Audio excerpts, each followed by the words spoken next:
What's up, fam? This your boy Cut to the Chase TV. Be sure to hit the like and subscribe button and be sure to share this video. I got some news for you Negroes today. A new Shannon Sharpe accuser just revealed some shocking information that could land him in prison for the rest of his life. And she came with the receipts. She dropped the timestamps, she dropped the dates, and even I must admit, after watching this interview, I feel totally different about Shannon Sharpe. This nigga is no longer unk to me because he got too many major character flaws. Sometimes it's not about innocent or guilty. Sometimes it's about right or wrong. And after watching this interview, after hearing the things she alleged that he did, I'm looking at Shannon Sharpe like, nigga, really?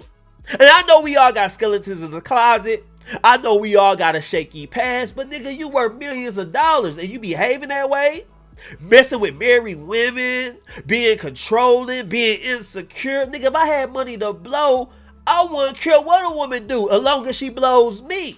That's how I'm looking at this whole situation. But anyway, I'm gonna play this interview. We gonna break it down. And by the end of this video, we're gonna determine, is this lady lying or is she telling the truth? So y'all know how I do. Let's get right into this interview. Let's go. It was the biggest argument that we ever got in. And he was controlling, he was domineering, he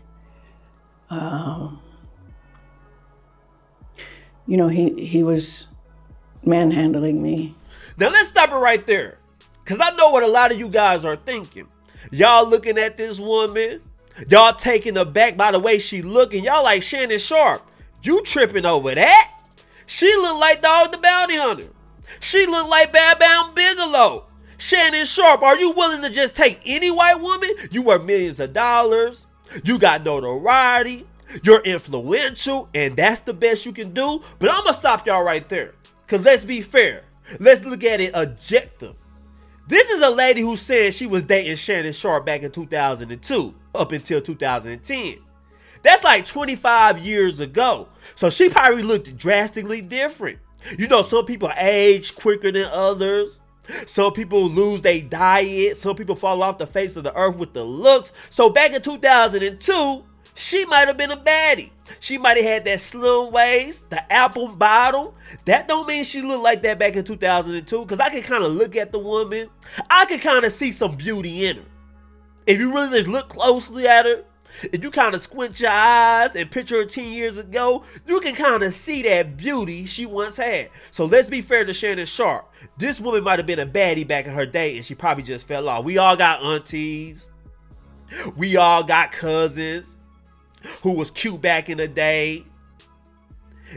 15 years later, she got the arm fat, you know, she wears 4 sizes up. She done gained weight. She got the double chin now. The hair done fell off. We all done seen it. Let's just be honest. Y'all got to stop acting like that. But let's continue. Beforehand, we were at a club at the same time. We didn't go together. We just happened to both be there. And so he started talking to me and started pursuing me pretty heavily from then on. I resisted for a while because, you know, I was a reporter and I didn't want to mix the two. Now let's stop it right there. This is a married woman. She said her vows to her husband. She claimed he was the love of her life. Once the millionaire Shannon Sharpe comes into the picture, she becomes a cheater. So married man, pay attention. You might think you love your wife. You might think your wife love you. You might think she ain't going nowhere. But let a dude with some money come along and watch how fast the love change. You see it right here. She was married. Shannon Sharpe tried to holler at her, and she said the only thing that was stopping her from initially talking to Shannon Sharpe was her job. She was a reporter. She didn't say nothing about marriage. She didn't say nothing about she said her vows. She like, damn, my husband, I don't want to mess with Shannon Sharpe because I got a job to do, not because of my vows. So pay attention to that. Let's continue. But he's very charming.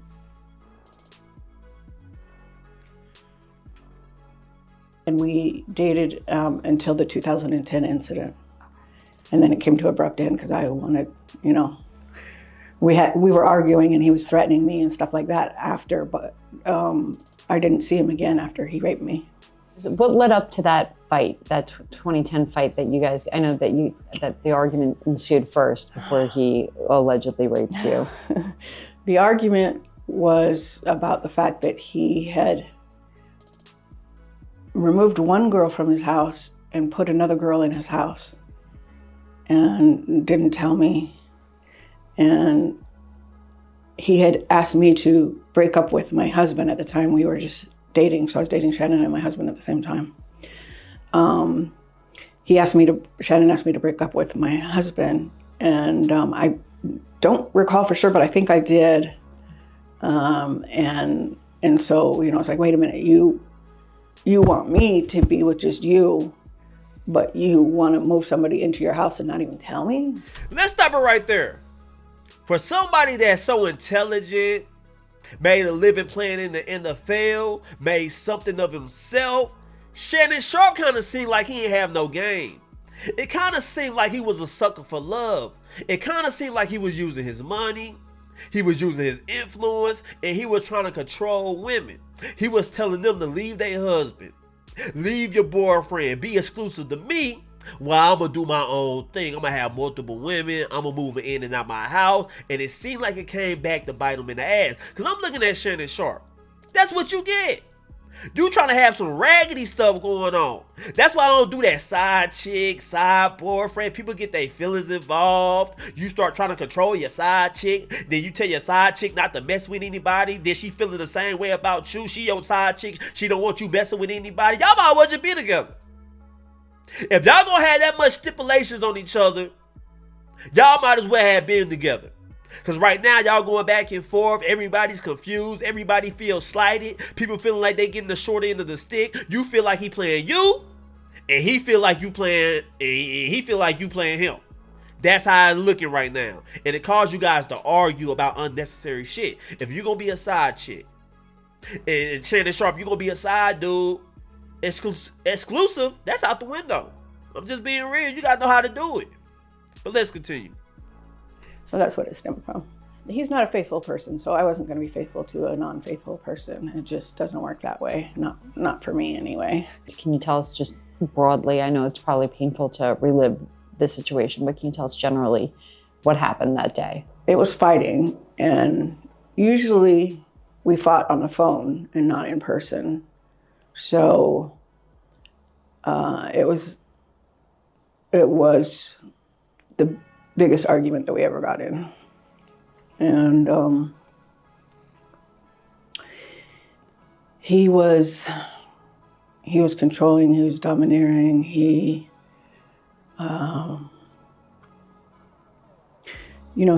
was manhandling me beforehand, and he wanted to have sex, and I told him no. I told him no, because you gave it to somebody else. I didn't only tell him no, I told him why. And he wouldn't take no for an answer. So he overpowered me, put me to my knees, put his penis in my mouth. And after he got enough of that, he put me on the bed. And, this was all a struggle. So I had sex. Let's stop it right there. Because we all seen couples like this. We all seen couples that be fighting, be in the room tussling, and you hearing all this stuff, and you in the other room, you hear couples arguing, you see the dresser get moved out the way, somebody getting hit on, and the next thing you know, the room goes quiet, right? And then you open the door 2 hours later, they cuddled up sleep. And you can tell they done had some sex. See, it's a lot of couples that like the trauma bond. It's a lot of couples that like to fuss, fight, hit each other, and they like to have great sex after. But Shannon Sharpe messed up allegedly because he was arguing with the chick. They was going back and forth.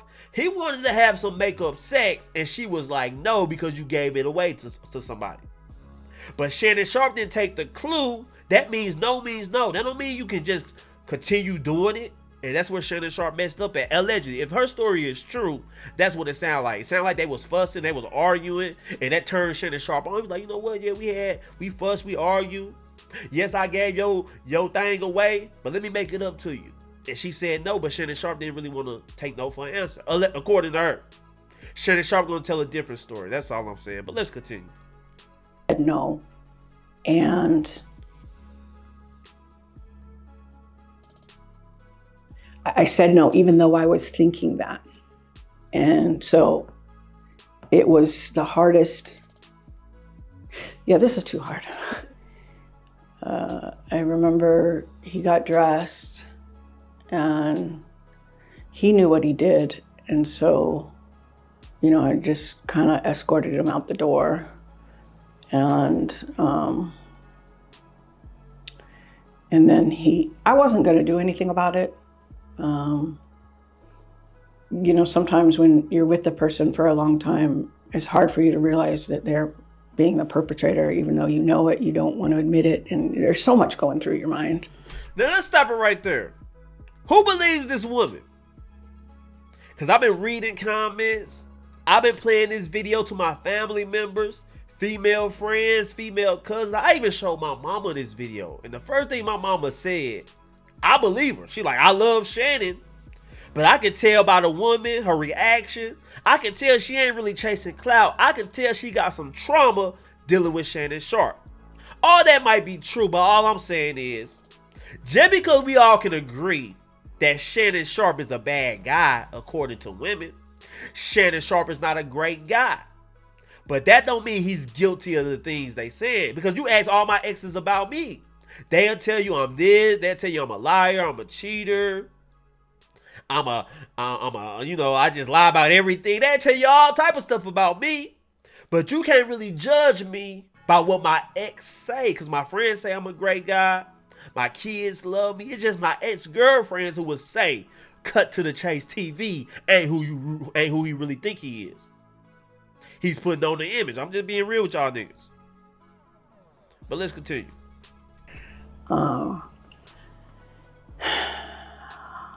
But then he started coming at me. If I tell anybody, he'll use everybody he knows to destroy me, which he basically has. And then he started making other threats against my life, threats, he just was so worried that it would get out, and I wasn't going to do anything. But when he kept calling me at work, and when he kept, just very aggressively behaving, and I could see it wasn't going to go away, and he said he was going to destroy me, and he was going to kill me, and he told me he was watching me, and all that. I just went and got a protective order. Y'all hear that? She said Shannon Sharpe violated me, and I wasn't going to do anything about it. But his conscience was eating up at him, and he kept calling me. He showed up to my job. He kept threatening my life. So I just went and got a protective order. Sometimes when you do some messed up things, sometimes when you know you acted out of character, sometimes that conscience will get the best of you. And you'll start calling people, you'll start making threats because you don't want them to go to the police, so you try to instill fear in them.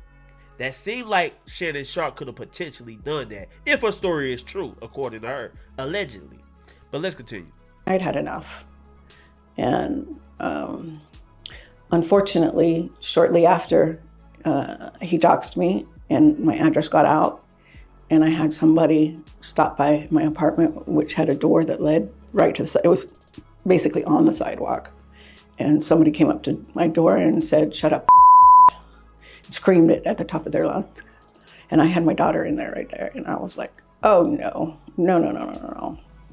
And so I went in and I dropped it, because also at my house, not my apartment, my house, at my house, somebody came to my house and sat out front in the driveway while my daughter was there alone. Someone came to my house, someone came to my apartment, and after my daughter called me, that's when I went straight there. So she said Shannon Sharpe doxed her. He threatened her. He allegedly sent people to her apartment, sent people to her job. She said she was so scared that she just decided to drop everything against him so she can go on with her life. Now, let me say this. I think Shannon Sharpe is in a world of trouble. Now, a lot of people talk about Shannon Sharpe woes. They talk about his troubles. They only speaking from the $100 million deal. They only speaking from the loss of job opportunities. But when I say Shannon Sharpe in trouble, I'm saying his freedom could potentially be on the line. We all know how this starts off. when one person accuses you of assault, usually the public can kind of chalk it up. They kind of just shrug it off. But once you got a second and third women come out, that's when the public pause for concern and say, wait a minute, hold up. It's a pattern now. Maybe the unk we all know and love. Maybe Shannon Sharpe got some skeletons in the closet. Maybe these ladies are telling the truth. You get what I'm saying? Maybe they ain't lying. Right? Because we see what happened to R. Kelly and Diddy. Y'all remember when all the accusers came out against R. Kelly? Surviving R. Kelly had a whole documentary. Everybody started talking about it. Everybody started watching. Everybody was tweeting about it. Before you know it, R. Kelly had his ass in handcuffs, facing all type of charges. And he's still in jail. Same with Diddy. Y'all remember Cassie came out? We kind of chalked it up. But once Lil Rod, a grown-ass man, came out talking about Diddy violated him, we all was like, wait a minute, hold up. Maybe there's some truth to this. Then you had more accusers. You had a sex slave come out. Before you know it, Diddy had his ass in jail. So all I'm saying is, Shannon Sharpe is not out the clear yet. He could potentially face charges. Because ain't nothing worse than the public turning against you. And I kind of see the public is changing their tune on Shannon. At first, we was like, untripping. 19-year-old, really? And then when more accusers and we start hearing more things, you choking people out of the job, we like, wait a minute, Shannon Sharpe got some character flaws. Everybody ain't lying about you. So that's what got people thinking. Maybe Shannon Sharpe could potentially be guilty. But let's continue. After you rescinded the restraining order, was there any other weird stuff, or did it kind of just die down? It died down. I tried to move on with my life. We may have talked, I think, once or twice. But then he started going on television. He came to my job, Turner Broadcasting, went on TV at CNN. And it was my job to put the videos from up to YouTube for CNN. That was part of my job. So I'm putting up this video. And here I see Shannon at my job talking about domestic violence. And the co-host mentioned that, oh, you had one that was just totally dropped. Made it look like the police dropped it. You know, not that I had gone down and withdrawn it. It created a picture that wasn't accurate. And that was a very hostile work environment. I'm going to ask something that might be... Y'all hear what she said? She said she was willing to let it go. She was speaking to Shannon every once in a while. Up until she had a job. And she was putting together these video clips. And she sees Shannon Sharpe talking about domestic violence and how a woman lied on him. So once she seen that, she was like, oh, really? You going to play it this way? So she said she went and filed a lawsuit. That is crazy. Let's continue though. A little like sensitive or might sound insensitive, I should say. But I'm going to go ahead and ask it because it's a question that I'm sure people are wondering. Why didn't you file a police report when he raped you? Because I was scared for my life. He said he would use it. Everybody he knows, and he knows lots of police officers. So I didn't know that if I went down there, that would be one of the people that he knows. You know, Atlanta has a problem with corruption down there. And I was too scared to go to the police. Because when this happens, you're in a trauma mindset. You're not in a, every day you and I are talking here like, oh, okay, well, maybe I should do that. No, you're like fear for your life. You're traumatized. You're not thinking straight. You're having anxiety and panic attacks. And I was worried that he would, get a hold of this police officer, and who knows what would happen. And so it was just a decision, and it's a decision a lot of rape victims make. Now, let me say this. I know a lot of people is going to harp on her. A lot of people are going to say, yeah, it don't really sound right. When he did it, how come you didn't go to the police right away? Let's be fair to her. It's a lot of women who's in messed up situations. They get beat on. And from the outside looking in, you can look at her situation and be like, damn, he whooping your ass. Why you keep going back to him? You need to go to the police. Or I'll call the police, right? We all got cousins that's in abusive relationships, and they get mad at you if you call the police. They tell you stay out their business, and they know she come back to the house with a black eye the next day. You know what I'm saying? So it's a lot of people who's in trauma situations who in very scary situations, they don't really realize the brunt of it. You get what I'm saying? In real time, they don't really understand exactly what's going on. It's not until later, as they older, they look back on their younger self and they like, damn, he was doing all this, he was doing all that. I should have went to the police. This ain't right. So that's a very real situation. I've been around people like that, man. In these traumatic relationships, traumatic events, and you try to talk them off the ledge. Hey, just quit going back to that nigga. Leave him. And they give you every excuse not to. Well, he know where I stay at. You know, we got a kid together. I love him. All type of crazy shit. We all done heard it. So that ain't really rare. I'm just being real. I'm not saying she's telling the truth. I'm just being objective. And let's keep in mind, Shannon Sharpe is innocent until proven guilty. He gonna have his day in court, and let's always verbalize that. Shannon Sharpe hasn't been found guilty of anything. These are just mere accusations from his accusers. Let's continue. Not go to the police. They always say the woman is crazy. You know, hey, I might be at this point after everything I've dealt with. But back then, no. Definitely not crazy. And to see him paint me the way that he did, first off, I'm not somebody crawling out of the woodwork to talk about my connection with him like he insinuated in his statement. I've been out. I've been suing him. What's your message to his latest accuser, who's been doxing? What would you say to her if you can send a message to her? I pray for you. I have been there. I've been dealing with this for 15 years, so I know what you're going through.